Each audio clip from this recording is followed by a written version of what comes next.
কে কীভাবে রান্না করেন জানি না, তবে এইভাবে কচু শাক রান্না করে খেয়ে দেখবেন। Hello everyone, welcome to Dolly's life. আসসালামু আলাইকুম আমার প্রিয় ভিউয়ার্স সবাইকে। কাছে এবং দূরে, দেশ এবং দেশের বাহিরে যে যেখান থেকে বসে আমার ভিডিওটি দেখতেছেন, আশা করি সবাই ভালো আছেন, সুস্থ আছেন। আমিও আলহামদুলিল্লাহ আল্লাহর রহমতে আমার ফ্যামিলির সবাইকে নিয়ে ভালো আছি। আজকে হাজির হলাম একটি রেসিপি নিয়ে। আজকে আর গার্ডেনের কোনো ভিডিও নয়, শুধু রেসিপি। তো দেখতেই পারতেছেন আমি গার্ডেন থেকে কিছু কচু শাক তুলে নিতেছি। তো দেখতে থাকুন আমার সাথে আমি কচু শাকগুলি কীভাবে রান্না করি।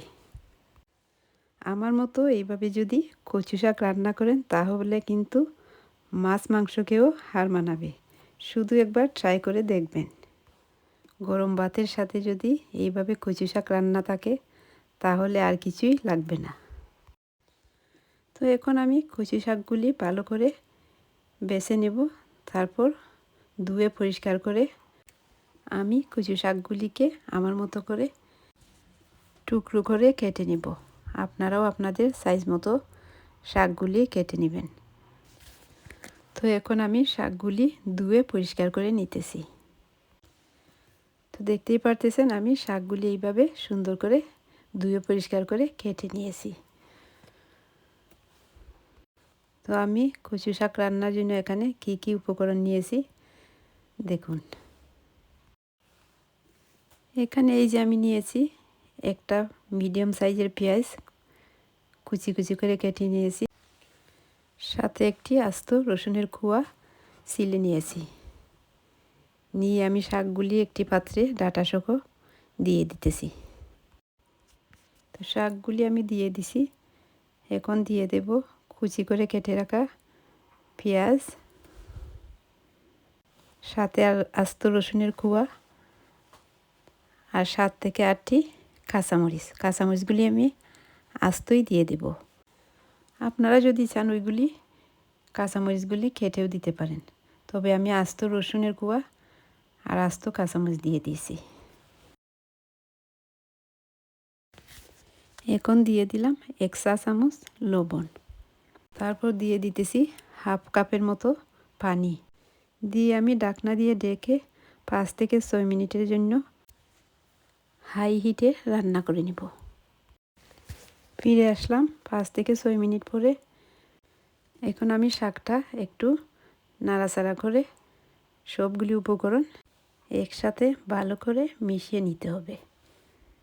আমি পানি আগে দিয়ে দিছি, আপনারা চাইলে পানিটা পরেও দিতে পারেন। যখন 5 মিনিট প্রথম রান্না করবেন এরপরেও পানিটা দিতে পারেন। আমি কিন্তু পানিটা আগেই দিয়ে দিছি। তো এখন আমি আবারও ঢাকনা দিয়ে ঢেকে আরও 10 মিনিট অল্প আঁচে রান্না করব। তো ফিরে আসলাম 10 মিনিট পরে। এই যে দেখতে পারতেছেন শাকগুলি গলে নরম হয়ে গিয়েছে। তো আমি এগুলি আরও ভালো করে একটু তেতলে তেতলে মিশিয়ে নিচ্ছি। সো এগুলি মিশিয়ে নিতে নিতে আমি আগুনের আঁচটা একটু বাড়িয়ে দিয়েছি যাতে পানিটা ভালো করে শুকিয়ে যায়।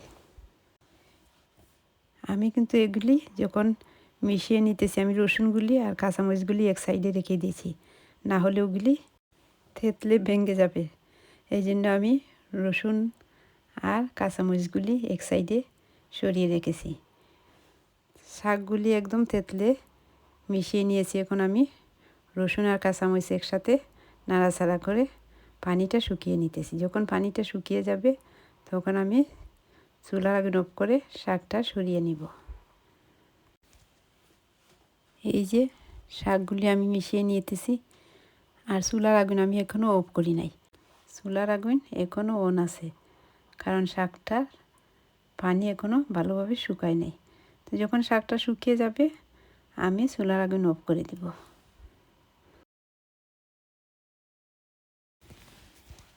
শাকটা ভালোভাবে রান্না হয়ে গেছে, এখন আমি চুলার আগুন অফ করে দিয়েছি। সো এখন আমি শাকটা এক সাইডে রেখে দিব। এবার আমি একটি পান বসিয়ে দিয়েছি। এই পানের মধ্যে আমি 3 থেকে 4 চা চামচ সরিষার তেল দিয়ে দিব। সরিষার তেল যখন গরম হয়ে আসবে তখন আমি 4 থেকে 5টি শুকনো মরিচ মাঝখান দিয়ে ভেঙে দিয়ে দিব। মরিচগুলি দেওয়ার পরে আমি দিয়ে দিতেছি রসুন কুচি। এখানে 5 থেকে 6টি রসুনের কোয়া আমি কুচি করে নিয়েছি, আর সাথে নিয়েছি মিডিয়াম সাইজের একটা পেঁয়াজ কুচি করে কাটা। তো সবগুলো উপকরণ দিয়ে আমি এখন ব্রাউন হওয়া পর্যন্ত পেঁয়াজ এবং রসুনগুলি ভাজতে থাকবো। যখনই পেঁয়াজ আর রসুনটা ব্রাউন কালার হয়ে আসবে তখন আমি আগে থেকে রান্না করে রাখা কচু শাকটি এখানে দিয়ে দেব।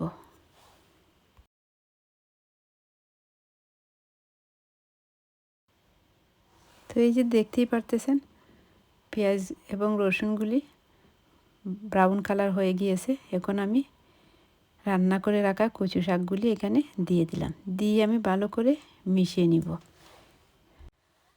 আর এই শাকটা এত বেশি মজার, আপনারা যদি না খেয়ে থাকেন তাহলে এইভাবে রান্না করে খেয়ে দেখবেন।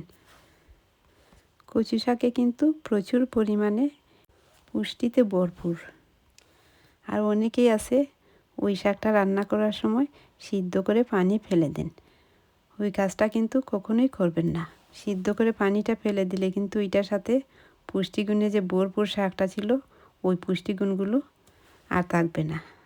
তাই আপনারা পানিটা ফেলে না দিয়ে এই প্রসেসে রান্না করে নেবেন।